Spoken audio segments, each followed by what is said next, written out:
Israel और Hezbollah के बीच cease fire deal हो गई है। पिछले साल 7 अक्टूबर से जब से इजराइल और गाजा के बीच जंग शुरू हुई थी, तभी से लेबनान बेस्ड हिजबुल्लाह भी इजराइल के साथ एट वॉर है और आए दिन दोनों तरफ से हमले हो रहे थे। लेकिन इस फ्रेश सीज फायर डील के बाद एटलीस्ट हिजबुल्लाह और इजराइल के बीच की लड़ाई जो थी वो फिलहाल थम जाएगी। ये समझौता मिडिल ईस्ट में शांति स्थापित करने के प्रयासों का हिस्सा है। हालांकि यहाँ पर ये साफ कर दें कि इस डील का गाजा में हमास के खिलाफ चल रहे इजरायली युद्ध पर कोई असर नहीं पड़ेगा। तो चलिए डिटेल में समझते हैं कि आखिर ये डील है क्या और इसका क्या मतलब है। मेरा नाम है हरीम और आप देख रहे हैं स्विच। इजराइल की कैबिनेट ने 26 नवंबर 2024 की रात एक अहम कदम उठाते हुए सीज फायर समझौते को मंजूरी दे दी। ये फैसला 10-1 के भारी बहुमत से लिया गया। इस पूरे प्रोसेस में अमेरिका और फ्रांस ने मीडिएशन किया। अमेरिका के राष्ट्रपति जो बाइडेन ने इसे गुड न्यूज करार दिया। ये सीज फायर 27 नवंबर को इंडियन टाइम के मुताबिक सुबह 7:30 बजे से लागू हो गया। अमेरिका के मुताबिक ये लेबनान के लिए एक नई शुरुआत की तरफ इशारा करता है। तो अब जानते हैं कि इस सीज फायर की क्या क्या शर्तें हैं। तो समझौते के अनुसार सीज फायर के दौरान दोनों पक्षों को फायरिंग रोकनी होगी, लेकिन इजराइल के प्रधानमंत्री बेंजामिन नेतन्याहू ने साफ कर दिया है कि अगर हिजबुल्लाह ने किसी भी तरह का उल्लंघन किया तो उसका जोरदार जवाब दिया जाएगा।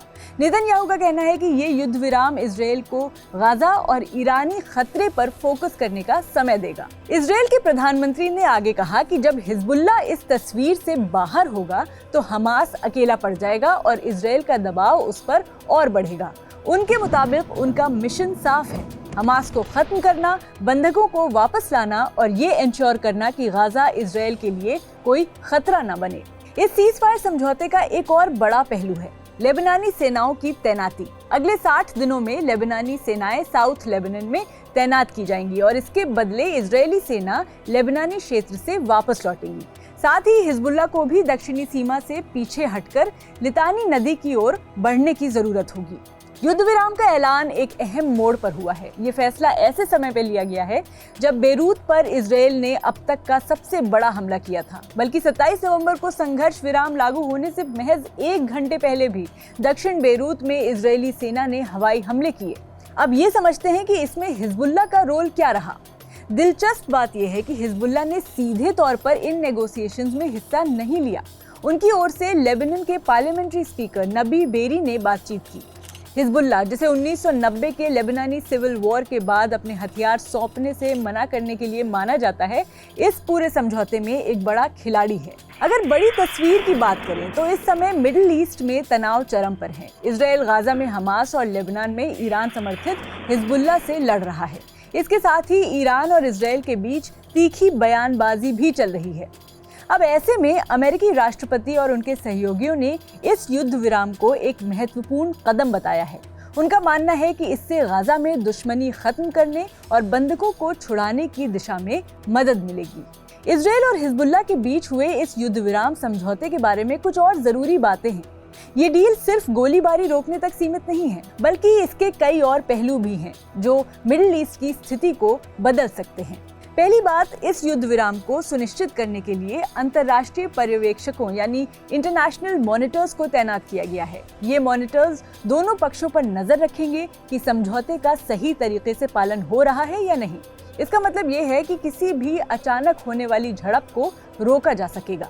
इसके अलावा इस डील में यूनिफिल यानी United Nations interim force in Lebanon की भी बड़ी भूमिका है। ये यूनाइटेड नेशंस की शांति सेना पहले से ही दक्षिण लेबनान में तैनात है। अब यूनिफिल लेबनानी सेना के साथ मिलकर ये सुनिश्चित करेगी कि हिजबुल्लाह उन इलाकों से पीछे हटे जहां से उन्हें हटने की शर्तें रखी गई हैं। अगर लेबनान की हालत की बात की जाए तो आपको बता दें कि लेबनान इस वक्त बहुत बुरे आर्थिक संकट से गुजर रहा है।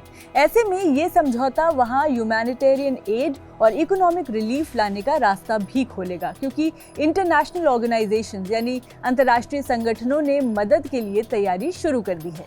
इस डील की सिंबॉलिक इम्पोर्टेंस भी है।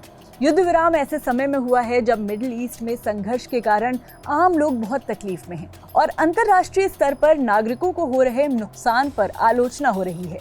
ये समझौता इस बात की भी कोशिश है कि ईरान जैसे बड़े देशों को इस संघर्ष में शामिल होने से रोका जा सके। तो ये समझौता मिडिल ईस्ट में वक्ती तौर पर पीस लाने के लिए सही है, लेकिन अफसोस की बात यह है कि गजा में चल रहे संघर्ष पर इसका कोई असर नहीं पड़ेगा। आपकी इस मुद्दे पर क्या राय है? आपको क्या लगता है कि ये डील लंबे समय तक टिक पाएगी या नहीं? हमें कमेंट में बताएं और स्विच को सब्सक्राइब करते जाएं।